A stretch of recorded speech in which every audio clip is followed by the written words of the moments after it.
And so, oh, fuck. I'm just watching this video from Young Down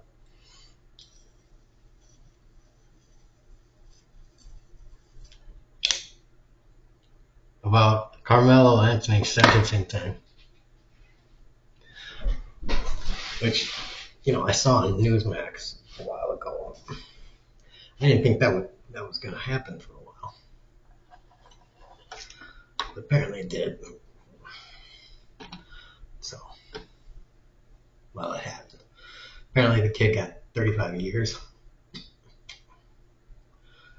which is whatever. I didn't know. I didn't know that in Texas, a jury can actually opt for a lower. What is it called? You can choose to convict of a lower sentence, which I would have thought, given the circumstances of the case.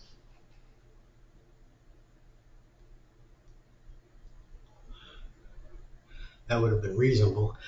If I was a defense attorney, I would have definitely put that out there. I would have said, even if you do not, even if you don't, even if you are not convinced that it's self-defense, murder one, and I'd read off the statute. Blah, blah, blah. Premeditation. The prosecution hasn't proven premeditation. You cannot convict of murder one. There's no premeditation. He didn't wake up and think, how am I going to go there and kill this person? Or, for that matter, any... it's like... I don't know. Maybe Texas has a backward-ass definition for murder one, but whatever. So, that lawyer... I think I could have done a better job as a fucking litigator for the defense. So, maybe they should have paid me the $600,000.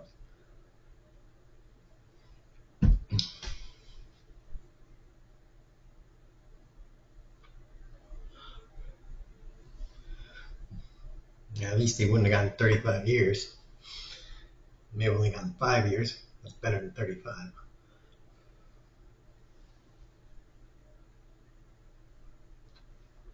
Oh well. Maybe the lawyer actually was thinking more long term and being like, yeah, I'll get him to convict. And then I'll appeal. And I'll get the conviction thrown out entirely. I'll just get it completely dismissed on appeal.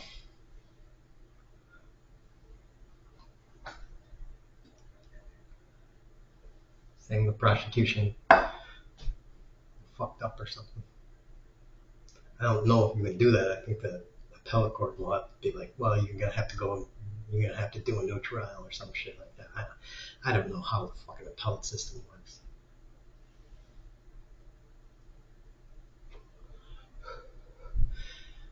But maybe the lawyer knows, and the lawyer knows that, well, now double jeopardy actually is in place, so the appeal is granted and they can't fucking try him again, so he's free to go. Maybe it's something weird like that, and the lawyer's just like, I'm playing right in my hand, fuck asses. Now he's free.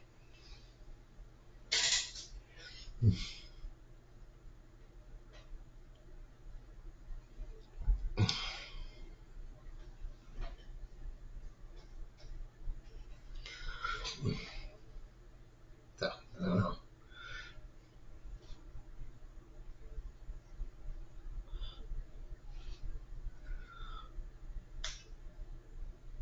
Who knows? So anyways, he was talking. Young Don was talking. And he was talking about, the history. He got into talking about, his son. And he got into talking about, the history of Africa and the slave trade something. And I was thinking about interplay of the world and everything. And I was like, yeah,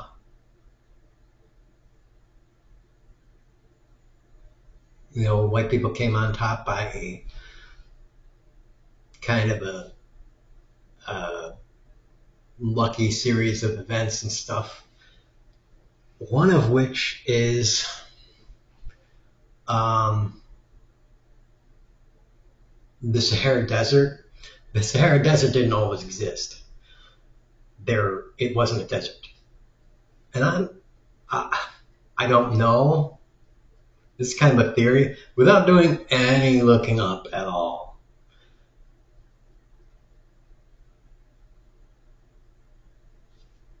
It wasn't a desert until the ancient Egyptians built the pyramids, and they built the pyramids by chopping down all the trees that make up the now Sahara Desert. That's how they built the pyramids, because they needed to use. They did it with a whole bunch of log roller systems, right? That's how it theoretically was done.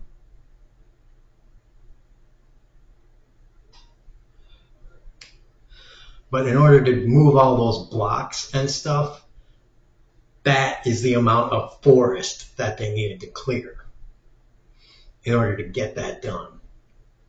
The Sahara Desert. Those 3 pyramids and the Sphinx.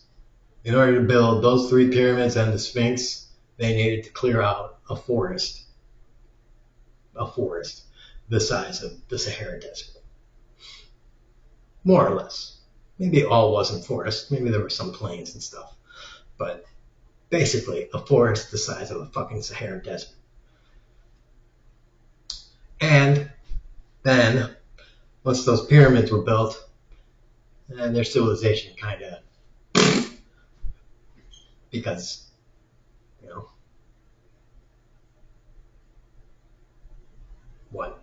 200, 300 years later, they're like, oh shit, it's turning into desert. Like, well, they don't have modern,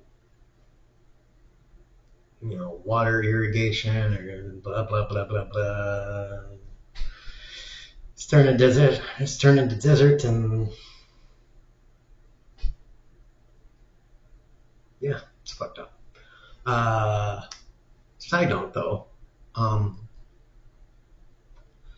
the countries in Africa are trying to regreen that area. So anyways, and now on top of that whole turning that into a huge desert sort of isolates Africa. It doesn't completely isolate Africa in terms of trade, but it sort of semi-isolates Africa in terms of trade. So Africa no longer remains the trading partner with the Middle East, and by proxy, the East and Europe that it had been, right? So since Africa is removed from the trading equation, Africa as a economic, technological, military power stagnates from that point on. And then history proceeds as we know it. And that is why you get the colonial era. And that's why you get history as we know it, basically. And, the colonial powers come down. They start discovering the islands and stuff, the island chains in the New World, as they call it, and all of the stuff in the Americas, and they're like, we don't want to work this. We need to bring people here. And they're like, well, let's get us some Africans. and the transatlantic slave trade is born. Because it's easier. I mean, I assume it was easier. It was just easier to either capture African slaves or trade for African slaves. You could do either or. It was well known that you could do either or.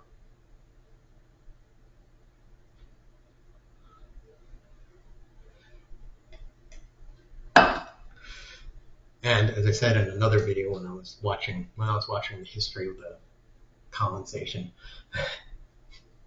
this is great. The colonial powers would raid other colonial powers' slave ships and steal their slaves. So, as well as the booty from the other ships, if they were just transporting stuff.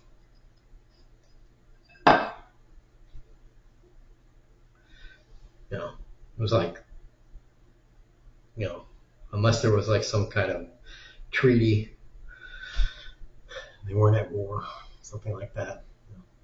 If it was fair game, it was fair game.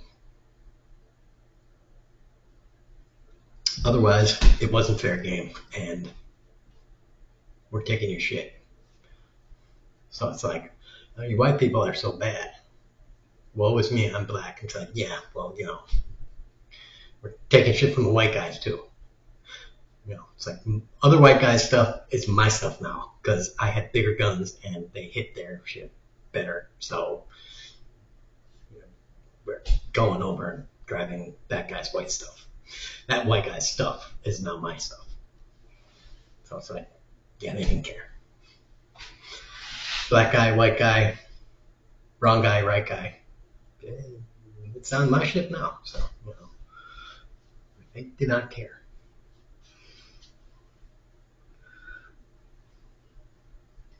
Those are the people that eventually made America great. And those are the people that want to make America great again. So that's my little theory of how history played out is you want to blame white people for your condition. Maybe you shouldn't have built the pyramids. Again, religion. Religion is downfall. Because that's essentially what pyramids were for. Religion slash astronomy. I believe the pyramids were also used as astronomy, astronomical slash astrological markers. Because the pyramid-like structures are all over the world. They're wherever a civilization reaches a kind of technological and population point, and develops writing, literature, mathematics, all these things, they eventually realize, okay, certain things line up. There's a year period, there's a calendar, all right, and they build big ass crap so that they can make a much more accurate calendar, essentially.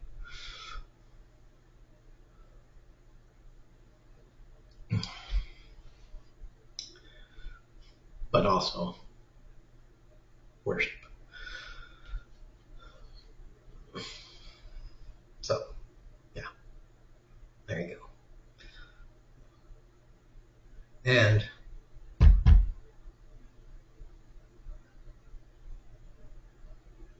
that should be a lesson. Religion killed. Religion was the destruction of the Egyptian civilization, the ancient Egyptian civilization. Not just not just the fascination with the stars, but an obsession with up there. I hope that doesn't feel a little similar. Anyways, tax the rich, they kept the rich, tax wealth, not work. Boobs.